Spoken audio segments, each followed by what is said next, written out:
ನಿಮಗಿದು ಗೊತ್ತಿದೆಯಾ? ಇಂಡಿಯಾದ ಭೋಪಾಲ್ನಲ್ಲಿ ಮೊದಲ ಆರ್ಟಿಫಿಷಿಯಲ್ ಮರನ ಇನ್ಸ್ಟಾಲ್ ಮಾಡಿದ್ದಾರೆ. ಅದು ನಿಜವಾದ ಮರ ಥರನೇ ಆಕ್ಸಿಜನ್ ಕೂಡ ಪ್ರೊಡ್ಯೂಸ್ ಮಾಡುತ್ತೆ. ಇದು ಸಾಮಾನ್ಯ ಮರ ಅಲ್ಲ.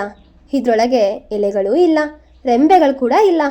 ರಸ್ತೆಗಳಲ್ಲಿ ವಾಹನಗಳು ಹೊಗೆ ಬಂದಾಗ ಈ ಆರ್ಟಿಫಿಷಿಯಲ್ ಮರ ಅದನ್ನು ಪತ್ತೆ ಮಾಡುತ್ತೆ. ನಂತರ ಕಲುಷಿತವಾದ ಗಾಳಿಯನ್ನು ಹೊಳಗೆ ತೆಗೆದುಕೊಳ್ಳುತ್ತೆ. ಅದರೊಳಗೆ ನೀರು ಮತ್ತು ಸಣ್ಣ ಆಲ್ಗೆ ಇರುತ್ತೆ. ಈಗ ಅದರೊಳಗೆ ಮ್ಯಾಜಿಕ್ ಸ್ಟಾರ್ಟ್ ಆಗುತ್ತೆ. ಈ ಆಲ್ಗೆಗಳು ಕಾರ್ಬನ್ ಡೈಆಕ್ಸೈಡನ್ನು ತಿಂತವೆ, ಬದಲಿಗೆ ಫ್ರೆಶ್ ಆಕ್ಸಿಜನ್ನ ಹೊರಗಡೆ ಪ್ರೊಡ್ಯೂಸ್ ಮಾಡ್ತವೆ. ಇದರಿಂದ ಒಂದು ಆರ್ಟಿಫಿಷಿಯಲ್ ಮರ ಸುಮಾರು 25 ದೊಡ್ಡ ಮರಗಳಷ್ಟು ಗಾಳಿಯನ್ನು ಶುದ್ಧ ಮಾಡಬಹುದು ಅಂತ ಹೇಳಲಾಗ್ತಾ ಇದೆ. ಆದರೆ ಒಂದು ಇಂಪಾರ್ಟೆಂಟ್ ಥಿಂಗ್, ಈ ಆರ್ಟಿಫಿಷಿಯಲ್ ಮರ ನಿಜವಾದ ಮರಗಳನ್ನು ರಿಪ್ಲೇಸ್ ಮಾಡಲ್ಲ.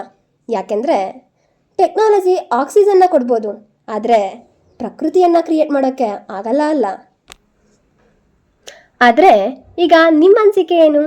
ಇಂತಹ ಆರ್ಟಿಫಿಷಿಯಲ್ ಮರಗಳು ಫ್ಯೂಚರ್ನಲ್ಲಿ ಎಲ್ಲ ನಗರಗಳಲ್ಲಿಯೂ ಬರಬೇಕಾ, ಅಥವಾ ನಾವು ಟೆಕ್ನಾಲಜಿ ಮೇಲೆ ಡಿಪೆಂಡ್ ಆಗದೆ ನಿಜವಾದ ಮರಗಳನ್ನೇ ಹೆಚ್ಚು ಬೆಳೆಸಬೇಕಾ? ಈಗ ನಿಮ್ಮ ಅನಿಸಿಕೆ ಏನು ಅಂತ ಕಮೆಂಟ್ ಮಾಡಿ. ಆರ್ಟಿಫಿಷಿಯಲ್ ಮರ ಬೇಕಾ, ನಿಜವಾದ ಮರಗಳೇ ಸಾಕಾ?